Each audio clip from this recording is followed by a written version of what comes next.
Hello, everybody. I don't know if you can hear that. That was my daughter saying hi, Daddy, students. So just want to touch base with you and say hi that it is Module 3 time. Hopefully you got a chance to start Module 3 already. A lot of calculations involved. This module is what we kind of typically think about when we think about statistics, when we think about the mean, median, standard deviation, that kind of thing. So as you're working through this, I do want to point out that my main focus for you isn't so much in the hand-on calculations. I'm not a huge fan of seeing you have to do a whole bunch of stuff by hand. I want you to use the calculator functions. So I want you to be able to type in everything into your lists, use the one variable stats, identify what it means.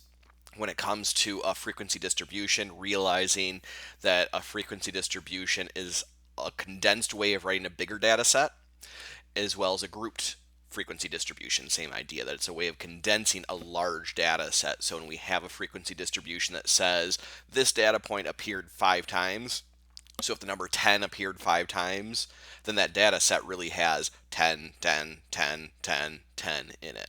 So that's kind of the idea, and being able to use your calculator to come up with these. Make sure you're following along with the notes. The notes are going to help you kind of organize all the information, because this module is one where we have a little bit of reading, a little bit of video lesson, a lot of stuff put together that we then want to sort of say, all right, what does all this mean?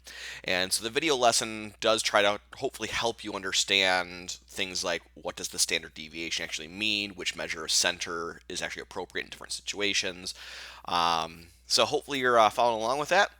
And if you have any questions, of course, please let me know. After this module comes our exam. So notice that where we typically have 4 days for each module, exams, you have 3 days. So that's just kind of the way that the numbers had to work out in order to get the schedule to work out nicely. So once the deadline for Module 3 comes, you'll have 3 days to prepare and take the exam. But if you finish Module 3 early, you can take the exam early as well. I do want to remind you, as you're looking ahead at the exam, though, that we do have that explain your work portion where you should be showing your work for every single problem on the exam on paper. So even if you use a calculator, you might want to just jot down what you put in the calculator. And that way, at the end of the test, once you've submitted your test, there's going to be 2 problems that pop up that ask to see your work on those problems. And I just want to remind you that what I'm looking for on that show work portion, on that explain your work portion, is 2 things. We're looking for an image and a video. So the image is going to be a picture of your work on paper. So taking a picture of which, numbering it and saying, oh, that was problem 17 or whatever problem it was, taking a picture of problem 17 and attaching it, and then also recording a video explaining your thought process through that problem and any steps that you went in that problem.